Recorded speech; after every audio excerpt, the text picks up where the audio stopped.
Hello there. Have you ever felt unsure or anxious in front of a camera? Definitely, I have. Welcome to my Camera Confidence Project Day 20.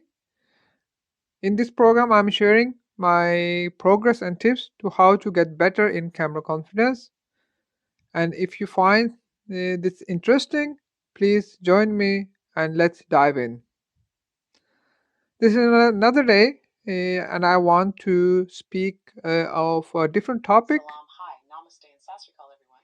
Sajid, it's great to see you here on day 20 of your Camera Confidence Project. I love how you're being open about your journey. Normal to feel anxious in front of a camera, and by sharing your progress, you're helping others realize they aren't alone. Now, what tips have you found most helpful so far, and how have they made a difference for you? The best tips or the suggestion is to do small do small increment every day, small improvement, and I think that is the best tips I have for you guys. And today I will not speak a lot about the yesterday's progress, since I want to discuss another topic. In a way, I want to also speak about camera confidence, and in a way to not only think about the technical parts but also doing a new topic. So today I have a topic which I have in a way many times thought about it, is that when you're driving a car and in a way you are doing something wrong, a lots of people they start the horning from for your front or your back for simple That's an interesting shift, Sajid. So you're connecting camera confidence with real life situations, like driving, where we sometimes make mistakes. I get what you're saying. Whether it's on camera or behind the wheel, everyone has moments where things don't go perfectly. But it's all about how we handle those moments, right? Could you yeah. tell us more about what specifically comes to mind when you're thinking about making mistakes while driving? Well, How does it relate to confidence, both in front of the camera and in everyday life? the thing I want to say that when you have done a mistake and some other people has actually seen it, and you want to say I'm sorry with your signal and something or anything else that Ah, I see where you're going with this. It's that feeling when you've made a mistake and you know others have witnessed it. That can definitely create a lot of anxiety, whether it's on the road or in front of the camera. It's easy to start overthinking and worrying about what others might think. How do you usually deal with those moments, Sajid? well Do you the have any strategies that help you stay calm and confident when you know others are watching? Yeah, no, first of all, you are not letting me talk today. It is something I think you are interrupting me and speaks.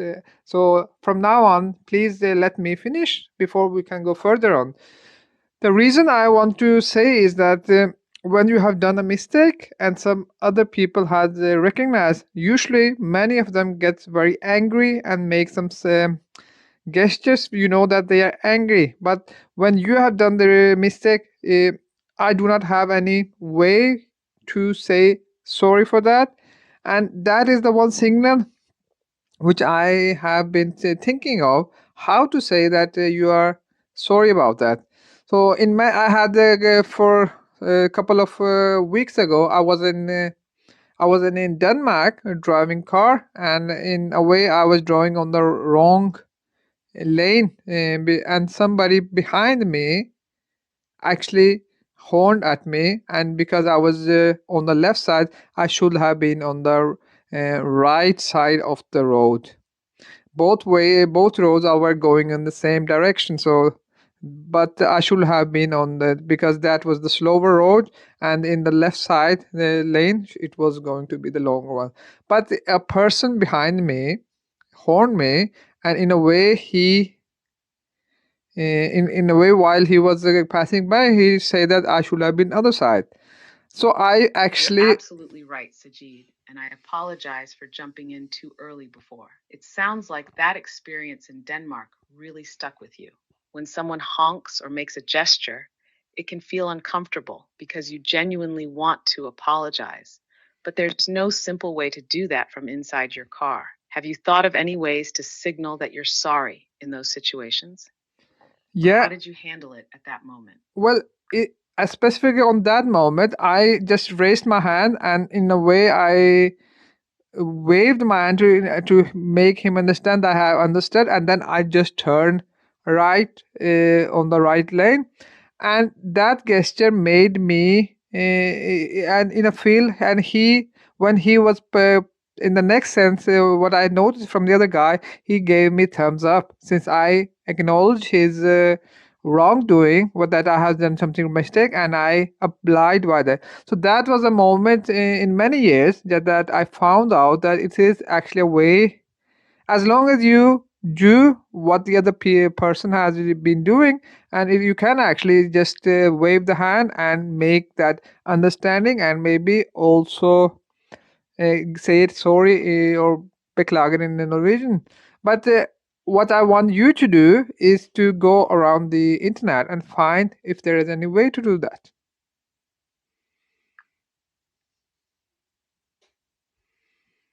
That was a great way to handle the situation, Sajid. Raising your hand to acknowledge the mistake and then correcting it was a respectful and effective way to communicate on the road. It's interesting how a simple gesture like a wave or a thumbs up can really change the tone of an interaction and turn a tense moment into something more positive. I'll go ahead and look into other recognized ways people use to apologize or acknowledge mistakes while driving. Let me check and get back to you with what I find.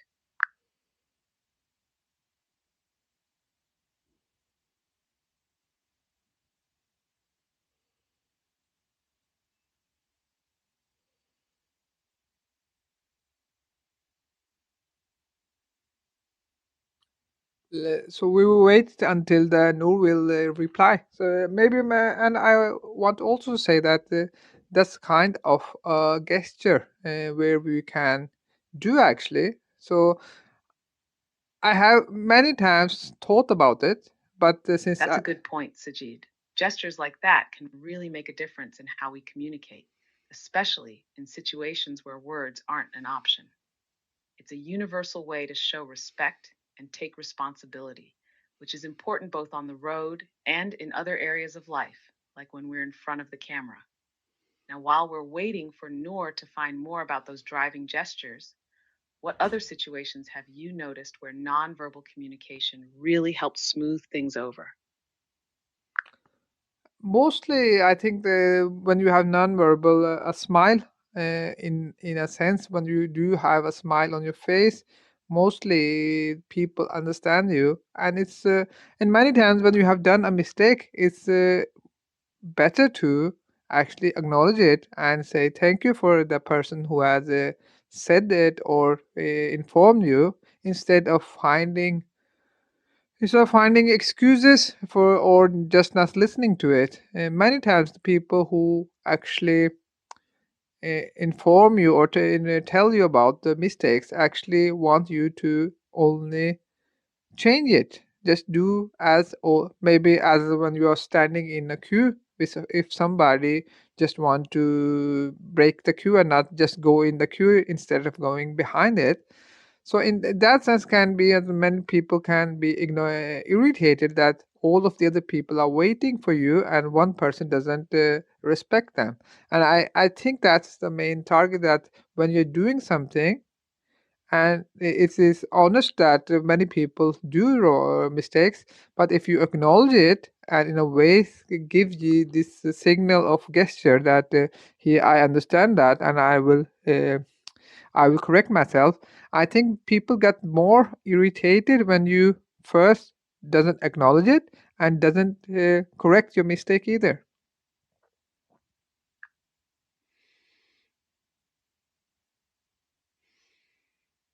You're absolutely right, Sajid. A simple smile or a gesture can go a long way in showing that you're aware of your mistake and that you respect others. Acknowledging the mistake and showing a willingness to correct it really does help to diffuse tension and makes people more understanding. It's a form of respect and humility, which can prevent situations from escalating. Just like in a queue, where cutting in line can frustrate others, not acknowledging mistakes can create unnecessary conflict. But when you recognize your error and show you're willing to fix it, people are generally much more forgiving. Do you think these principles of acknowledging mistakes and nonverbal communication could also Yeah, apply to how we present ourselves on camera or in other public yeah, situations? yeah. There-